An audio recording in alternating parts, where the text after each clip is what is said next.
What I find is that scripting creates a toolbox, and for the most part, what I've done over the last few years is created a toolbox myself. And my first book that I wrote was 101 ACL Applications.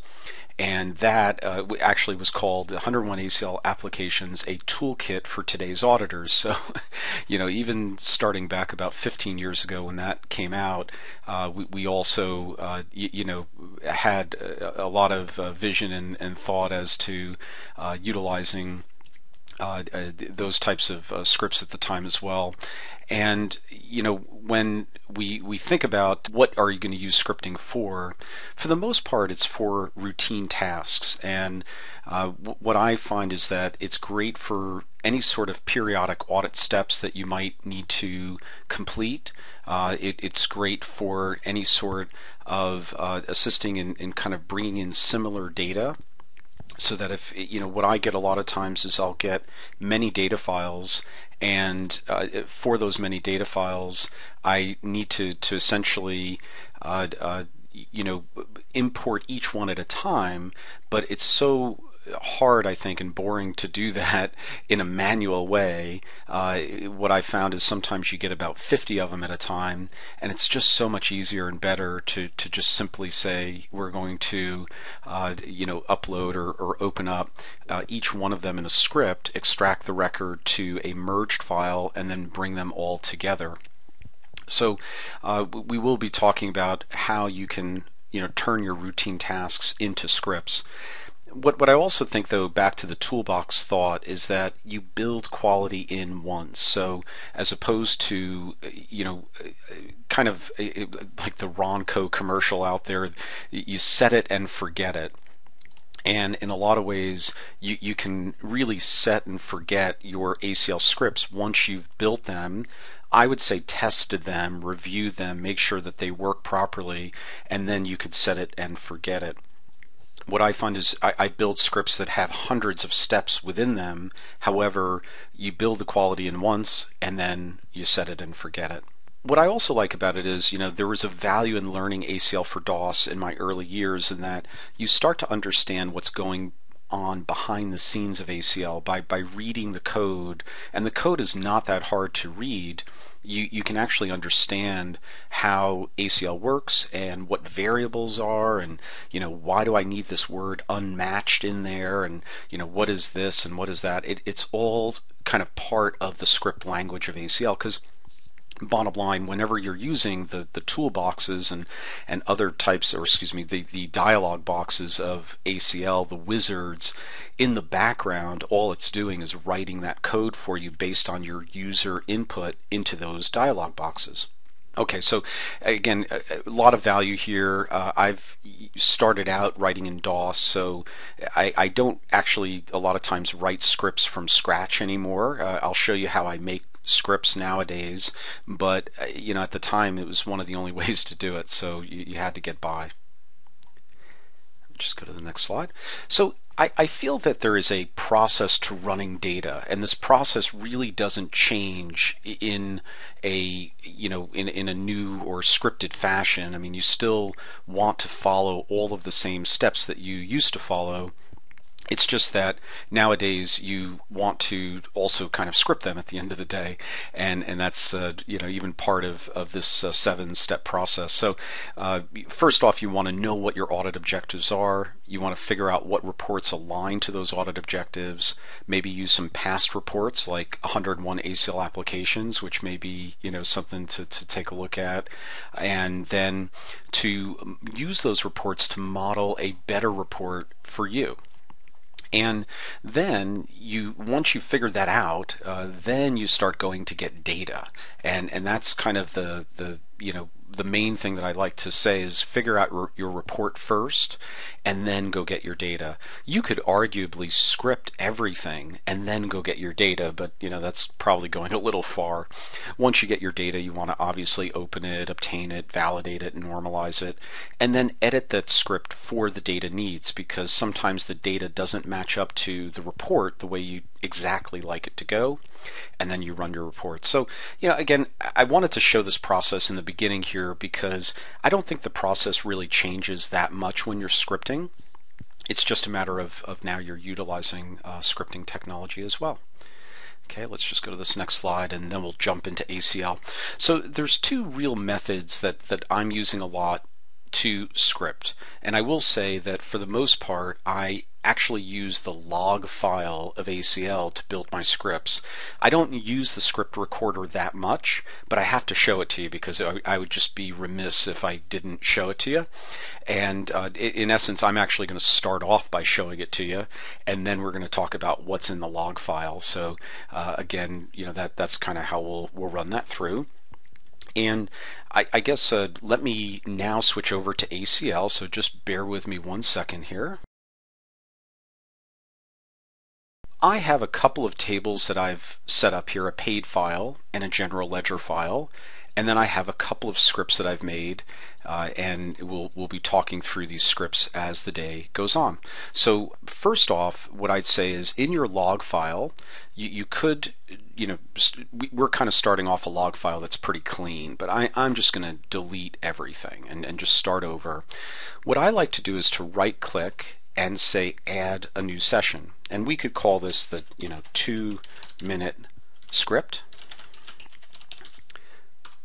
Okay, and with that 2-minute script set up there, let me just close this, sorry, so that we have everything. And then what I'll do is I'm actually going to close that general ledger table, so I'm at a blank page here, and then we're going to take a look at the tools menu where you could say set script recorder on. Now that script recorder is currently running, and we're able to you notice it has the set learn on here, so we see that in the log. What I'm going to do is first go over to my paid file, and I'm going to open up the paid file. Now just go back to the log here, I'll show you. Look, it says open paid file, so we don't have to sit here and track every step, but it's just kind of interesting. Then I'm going to run statistics, and I'm just going to run it on the check amount field first, just to kind of keep this very simple. Now once I've done that, let me go kind of to the, let me show you this. If I go to edit and then go down to variables at that point, notice that there are a lot of statistics that come out, and actually notice here these statistics here, 4526.42 is the positive, 4444.23 is the average value of all 729 records. Notice this variable average 1, double click on that, 4444.23. So ACL saves to the edit variables section a host of variables that you can utilize later in your scripts, and we'll talk about that in a second here. So then the next thing I want to do, now that I've run the statistic command, is I'm going to stratify my data, and I'll also do it on stratify on check amount, subtotal check amount. Not trying to make this a class of how to run all these commands. We have other courses and videos on that, but just trying to quickly run some things so that you could see it. And I'll hit OK, and notice we have the stratify command already now completed. Now the next thing I'm going to do, just again one more thing, is I'm going to say extract data, and we'll say extract record if, and I'll just kind of open up these fields so you could see it. In here somewhere is the check amount. There we go. Check amount is greater than, and I'm just going to put in here average 1. So that's that variable we just talked about. I'll hit the verify command. It's valid. Okay, good. And I'll call this, I guess above average checks, or actually they're invoice payments. Okay, so we have now check amount greater than that variable 4444.23 above average invoices. And notice we had 729 records before, now we have 175. I'm going to go back to my paid file, and I'll do this one more time. I'm going to do an extract if check amount is greater than, now I'll get a little crazy, I'll go 2 times average 1, and we'll do this to a file called 2 times. Actually, I'm going to do times 2 above average invoices. And now we have about 119 records that are above 2 times that 4444.23. So again, just looking here, let me make this a little bit bigger so you could see it, but just change my font using that this font icon here. Notice how everything is greater than about $8,900, and notice everything there is. So that's great. Okay, so that worked. And yeah, that's probably good enough for today. It was at least 2 minutes. I have all this code in here now. Now it's a little confusing in my opinion, but you go back to tools and you say set script recorder, hey, where's the off button? And you actually hit the on button again. So it's you hit it twice, and now you're going to save the script as 2-minute script, and I'll call it class. I already had one set up, so I didn't want to overwrite the one that I already had. And now instantly we have this 2-minute script class, which I'll put up here. I'll delete this old one because it's just annoying us. And now we have that one here. So let's open that up. And notice all of the commands that we had in our log file are now here. So let's take a look at what we have here, the open paid file. I like to kind of open this up a little bit. We're going to talk about other best practices to include here, but I wanted to just give you some basic best practices to start out with. One thing that you probably want to start out with is add set safety off to the beginning and set safety on to the end. And if you didn't do that, every time it's trying to extract a record to a file, it's going to, kind of bark at you and say, do you want to overwrite this file? And because that's a bit annoying, we're going to set the safety off so that does not bother you anymore. The other thing we could do is also put delete all OK. And what that'll do is it'll delete all of those variables that we saw in the edit variables section. But now the delete all OK I put at the beginning and the end. And that way, just kind of, it's sort of record keeping or cleanliness or whatever you want to call it as we go along in the scripting itself. And the last thing I would do is I would add, and we'll talk more about this later, but I'm just going to add a simple comment and say, this is the 2-minute script we recorded, and I probably would put 6712 just to have some sort of a date there of when we did it. And then that comment gives you some guidance as to what all this gibberish down below means from an analysis perspective. So without looking too far into the code, I think a lot of you understand how this code works. But what's nice about ACL, and like I said, is you can start to understand what's going on behind the scene of ACL. So stratify on check amount. Okay, I'm going to use that check amount field and stratify on it. Subtotal check amount. That means I'm going to accumulate the check amount every time there is a new strata. And then we have a free, which means we're going to set what those strata are, 0, 100, 1,000, etc. And I'm going to do this to my screen, which is what we did. We ended up doing that to our screen.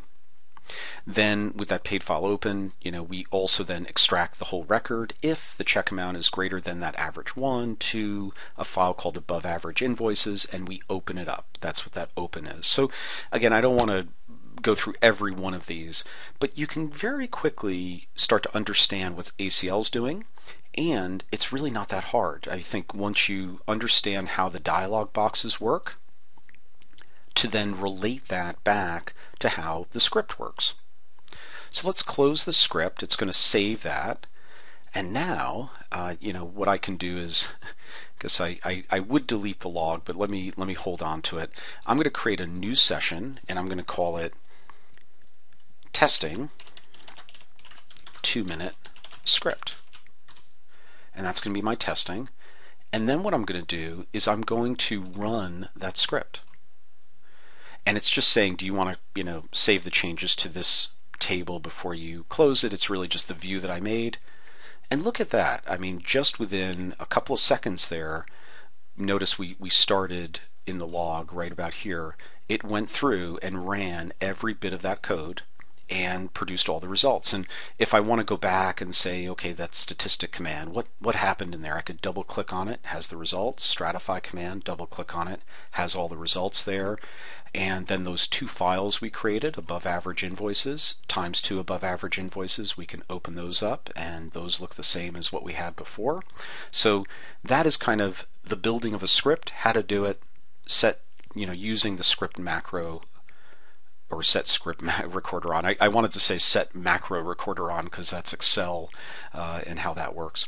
Okay, so now another way that you can work with your scripts is actually and I'm just going to highlight this whole 2-minute script, and this is why I added the new session, by the way, is I guess there's 2 ways to do it. I could utilize the one that I just tested because that's a much cleaner version, or I could utilize the one that we edited and cleaned up. I'm going to actually use the more clean version because it has the comment code and set safety off and all that.